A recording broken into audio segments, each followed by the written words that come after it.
As you yell yet again, "Could you please hang up your towels and pick up that bath mat?" Followed by, "And make your bed. Have you packed your lunch? And close the door as you go out." As my parents used to say, "Were you born in a field?" Is this your life? Well, it's certainly mine, and I have older children. So what can we do about training our children in the art of picking up after themselves? Or is it going to be a never-ending battle? When we look at personality types, there are certain personality types that naturally pick up and put things in their place than others. These are the judging types. For them, life is about structure and order, and consequently part of their natural predisposition is that automatic thought that everything has a place where it should be returned to. And then there are the perceiving types, like myself. And for us, much of the time our mantra is, "I'll do that later. I'll put it away later." And the problem is that often later never comes. Does any of this ring a bell for you? And then, of course, we have the fact that kids are just kids. And then we have the teen years, when that floor robe becomes a feature. My daughter had a magnificent one. And the sulky side glances and mutterings are all part of the nagging process for many years to come.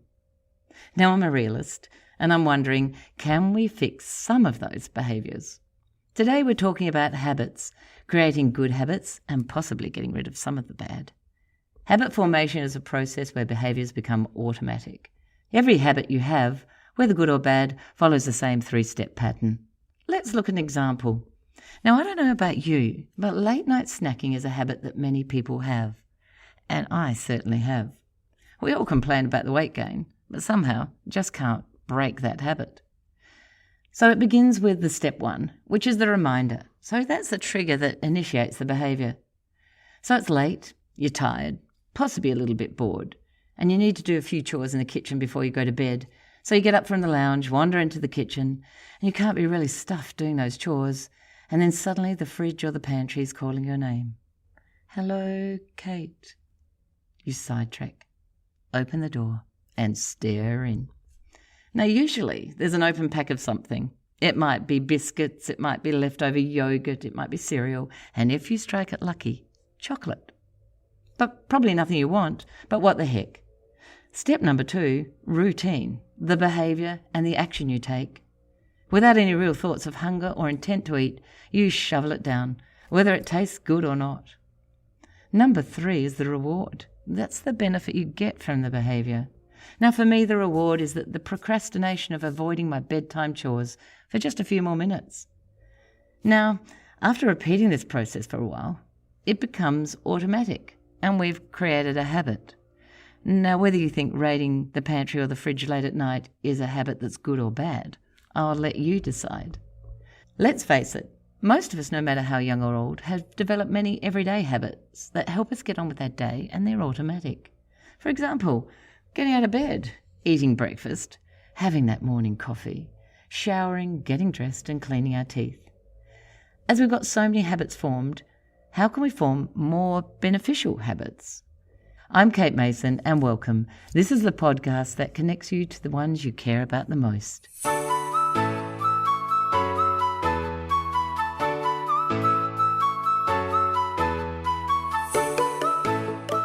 Today I'm talking to Peter Daniels, the owner of Lead Australia, a specialist personality and business development company.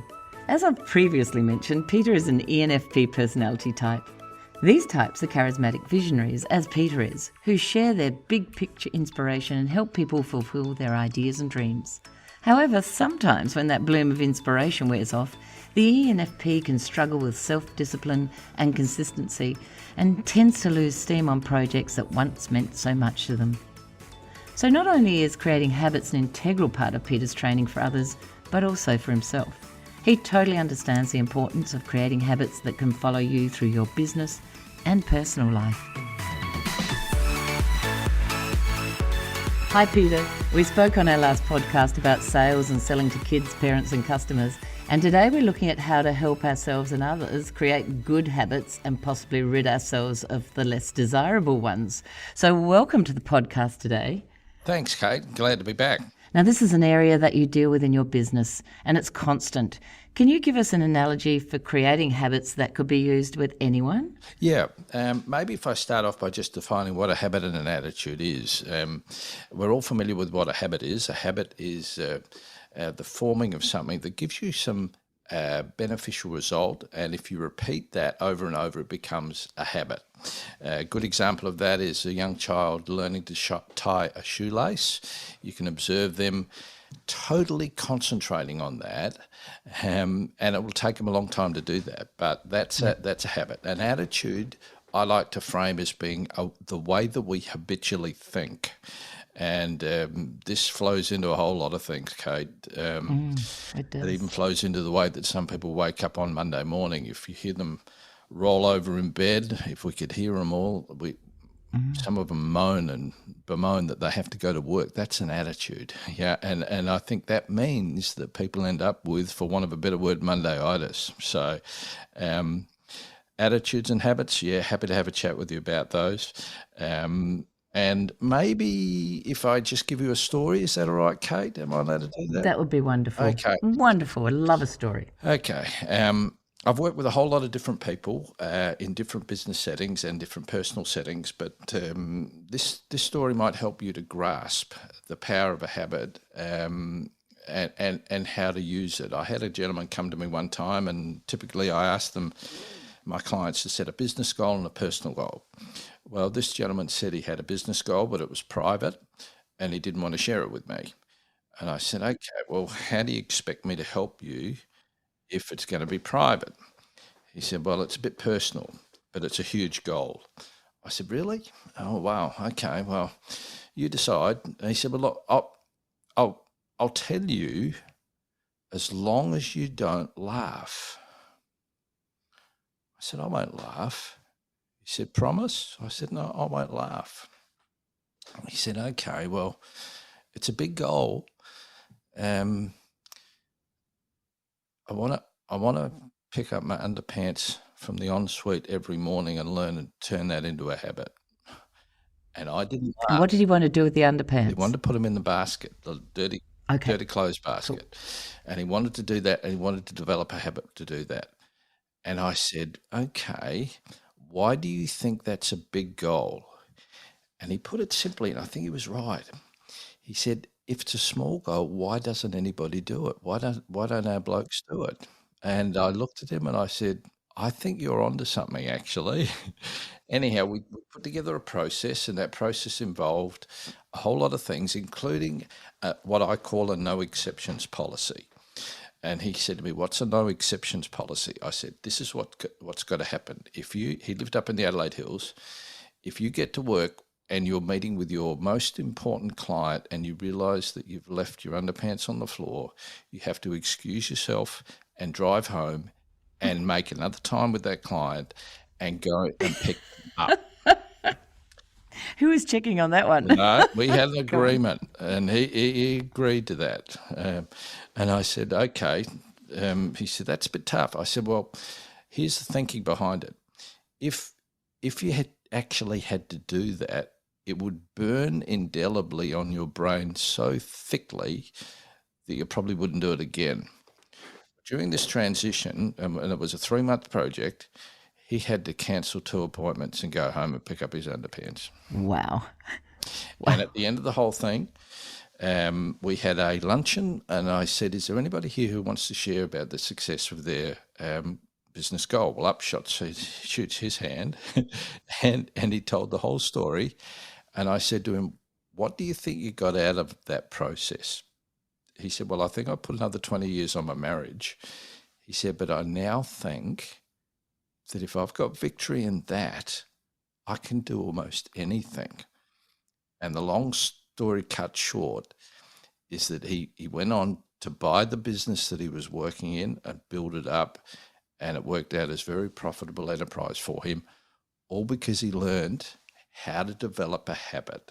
And I think there are some habits, Kate, that we wrestle with for life, and there are others that we can change relatively quickly. I don't know who that person was who says it takes 21 days to change a habit. I think some of them take a long time, And I think some of them you get victory over quickly, and some of them you've got to have a really good reason to gain victory over them, and some you just wrestle with for the rest of your life. Very true. And really, the truth of it is that if it's not important to that person, often you are wrestling with it for the rest of your life. And I've got to admit that my daughter has just moved out of home recently, and having spent years nagging, put your cup in the dishwasher, pick up your dishes, do the rest of it. Yeah. My husband put a cup in her sink and left it there. And she came over to him and she said, "Hey, what are you doing? Wash the cup." And he just smiled at her and he said, "Revenge." And he walked out of the house. Yeah. But it does go to show that after all this time, we actually gave up. We thought that would not become a habit. But when she got out by herself, it is a habit. So it does sometimes mean that if someone else is doing something for you, those habits don't form because there's no need for them. So yours is a wonderful one though. I bet he put 20 years on his marriage because believe me, I'd be pretty annoyed with my husband too if that was continually happening. Yeah. So what are the tapes in our head? Often when we get up and we go, "Oh my God, it's Monday. Oh, I'm going to have a terrible day. This is going to start." How can we change those tapes that play in our head? You know, we're talking about changing our habits and creating habits. How do you change? What's your theory around changing that? Well, it's probably based around some experiences that I've had and some reading that I've done.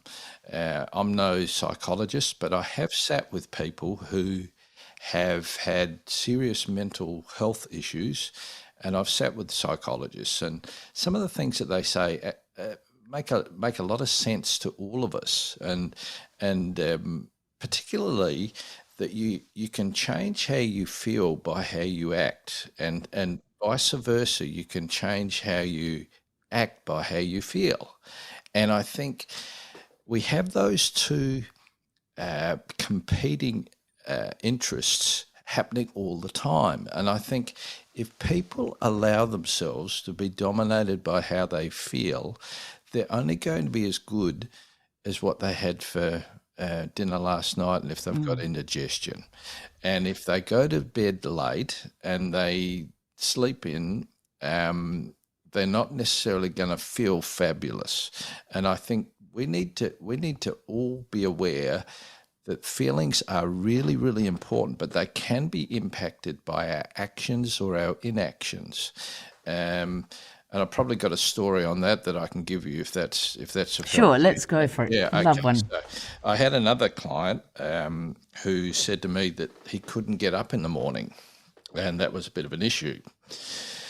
I said, "Well, if you follow my instructions, we'll be able to fix this probably within 3 days." He said, "Really?" I said, "But you have to do exactly what I suggest." He said, "Okay."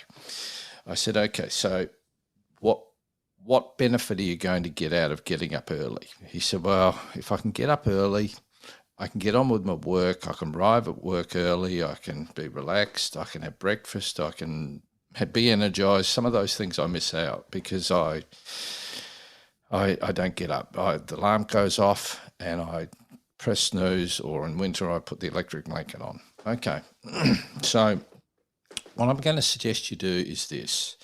I want you to buy one of those really old wind-up analog clocks with the 2 bells on the top, and wind that up and set the alarm. Now, I understand you've got a really nice new home. Have you got an ensuite? He said, "Yes, I've got an ensuite." I say, "Okay, this is what you need to do. You set the alarm, wind it up, and you put it in the shower alcove in the ensuite." Yep. And then the following morning, you will have to go and turn it off because your missus won't be happy to turn it off. You'll have to go and turn it off. And when you go to turn it off, you'll be standing in the shower, so you may as well put it out and have a shower.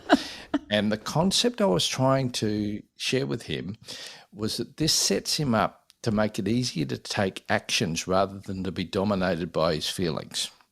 Anyhow, the first morning, the alarm went off. His missus said, "What's that?" He explained it all, turned it off, had a shower, got organised. Second morning, the alarm went off again. His missus said, "What's all that about?" And so he explained it again. And then she started getting on the case, and encouraging him to stop the alarm clock before it went off. And so he started naturally with repetition to start getting up before the alarm.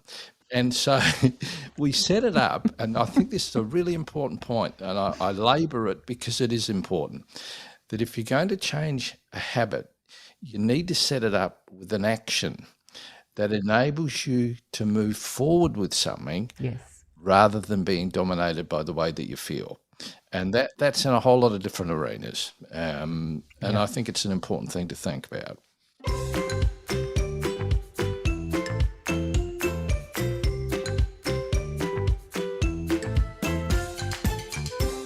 We hear about happy, cohesive, productive teams, but do they exist, or are they a figment of a manager's imagination?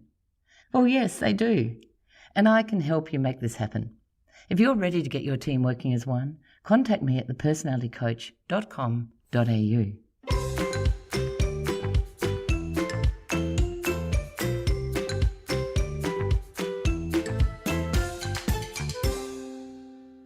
I mean, I exercise every morning and I sleep in the top I'm going to be exercising in. My stuff is lying by the bed. My alarm goes off and I wake before too, just in case it disturbs my husband. And I'm up and you go. And that's the way you do it. So that's fabulous. Now, have you used any of these skills in building habits into your parenting? You know, like when we're parenting kids and, you know, sometimes we're trying to create a habit in them and maybe we're not doing it habitually ourselves. I don't know. Have you got any ideas around anything? Well, I think we all do, don't we? And the other day I was reminded of something. We cleaned out a whole lot of things from our home. We had some old boxes of books from our kids' schools that we've kept, and we decided, what are we going to do with them? Well, they can decide what they want to do with them. And as I was going through there, I had a handwritten note from my daughter. Right. And we must have been on the case with a habit, and all this note said was, "Dad, could you please put in your chair when you've finished eating and put away the plate?" Oh. Excellent. And so obviously Sharon and I were on that case and trying to help that develop as a habit, and she's picked it up and is reinforcing it back with us.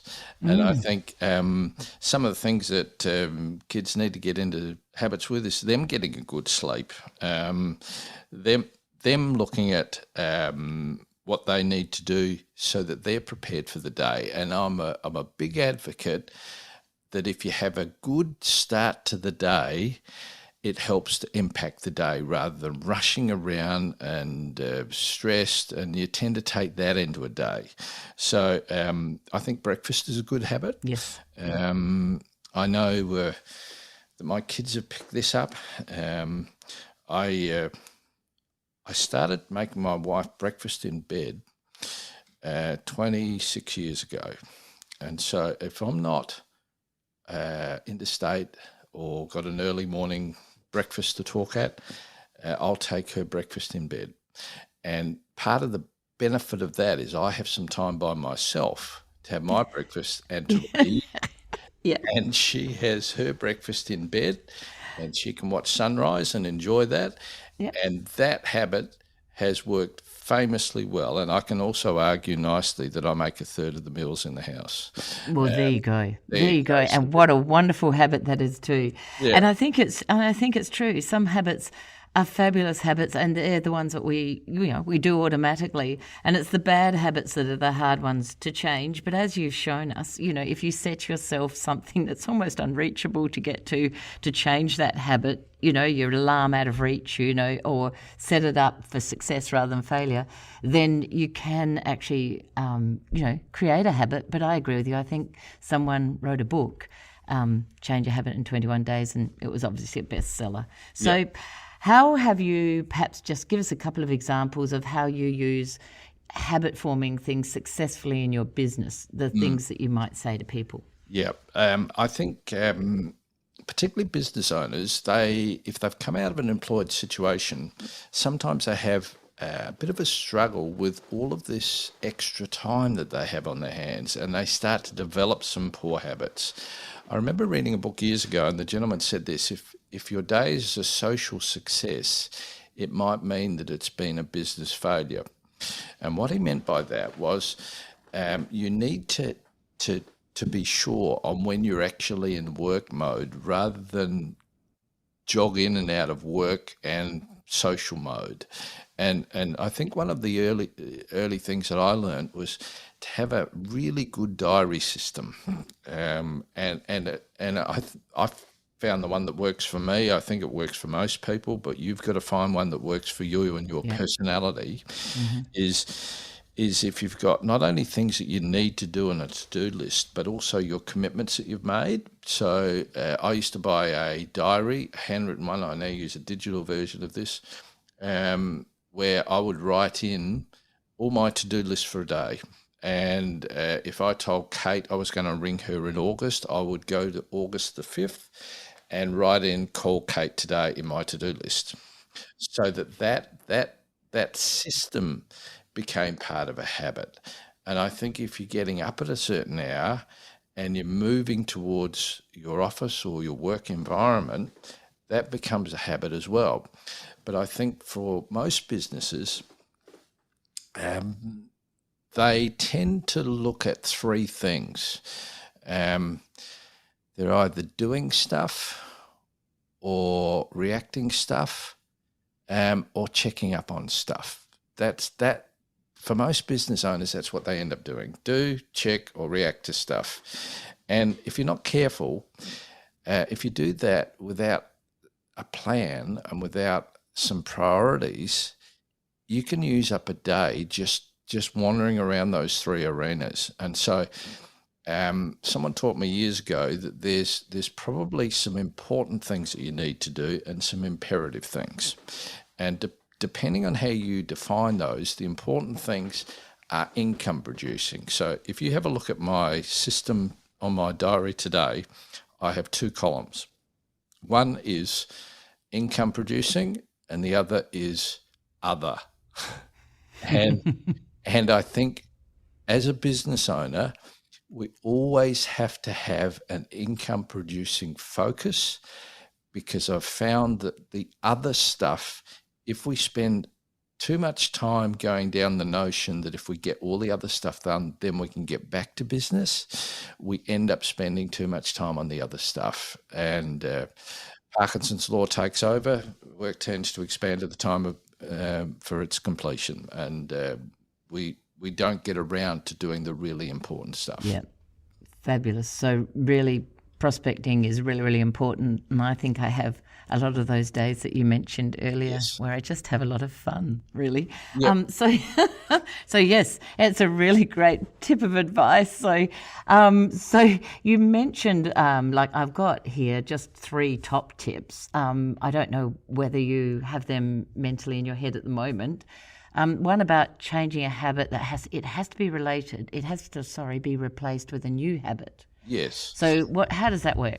Yeah, well, part of it, I think, and I really like this process. I don't know whether people are familiar with it, but if you Google Tony Buzan and have a look at mind maps, I like to do mind maps and sit down, and a mind map is really teasing out thought bubbles on what you can do about a situation. So if you decide you want to change a habit, the center of that process is the habit you want to change.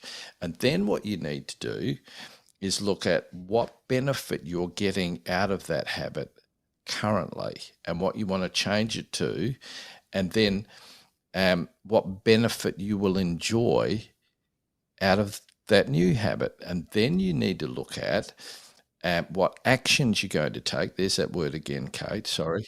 And then I think sometimes we need to actually change the tape in our head. Yes. And I think that wins more times than often. What's in our head. And I relate a story of a gentleman years ago who decided he wanted to get fit. He had a borderline glucose issue, and it was going to cause him problems in the future. And his doctor said to him he had to get fit. So off he went early in the morning, walking around, fairly negative, doing the actions, but the negative was still there. Why am I here? Why do I have to do this? Gee, it's cold. I might get mugged. All those things rattling around in his head. Until one day he stopped. It was a beautiful morning. It was in next to a forest in Canada or the US. I can't remember which one. And he saw a deer in the morning mist, and he stopped and he went, why am I complaining? Why am I complaining about being out here? I'm the only one who's seen this deer. It's absolutely beautiful. And that helped to change the tape in his head. And then he realised that he'd been cranky about walking around this oval area. And he did a bit of thinking. He thought, now, why am I like that? And then he realised that when he used to play college football, he used to fall around a lot. And his coach would say, hey, listen, son, you're falling around. Your penalty is laps. Go and do some laps. And he'd already got that into his head. And I think sometimes if we do a mind map, we can look at some of these things and realise how they got there in the first place, and then substitute them with some different thoughts. And sometimes it's an event. Sometimes it's the event like seeing a deer. But other times it's actually writing something out and reading it. And if I use the example of morning, I think the best way to describe that is that's God's painting in the morning and seeing it in the morning. And I think some people have the mindset that if they were meant to see the sunrise, God would have scheduled it a little bit later. That's absolutely right. So really you need to set a goal and you take the actions and change that tape in your head, in that sense, and understand by mind mapping that you can, all the options that you've got available for you.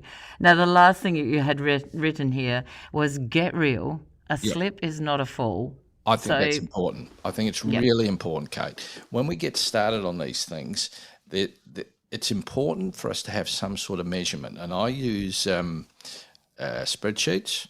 So I have 1 to 30, if it's a 30-day month, and then the days next to it, Monday, Tuesday, Wednesday, and then what I have to do every day. And I found that works really well. It builds accountability. There will be slips, but I think we need to understand that it's not a fall. And a fall is you stay down. If you slip, you just get back up again and you keep going. And if I use an example of walking, there may be a day when you can't walk for weather-wise or health-wise or injury-wise or family issues, but then you go walk the next day. And I think, let's get real. Nobody does it perfectly. I don't do it perfectly. You don't. I don't know anyone who does.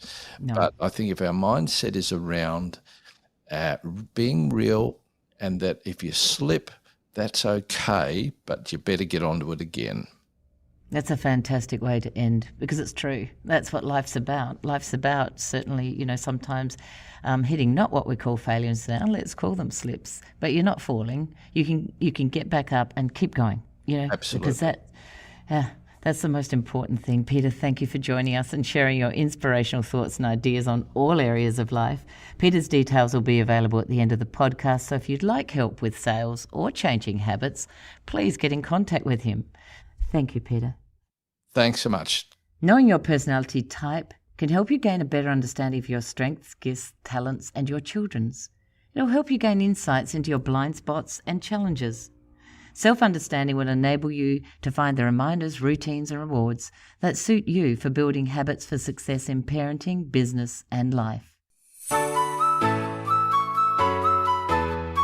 I'm Kate Mason. Thank you for listening to this episode. We'd love it if you could leave a rating or a review that would help others learn about this podcast. If you're interested in discovering more about you and your family's personality types, you'll find my newly launched book, Who is This Monster or Treasure in My House, on Booktopia or Amazon. If you have an episode idea, please send a note to thepersonalitycoach@gmail.com. And many thanks to our producers at Stories and Strategies, and we'll see you next time.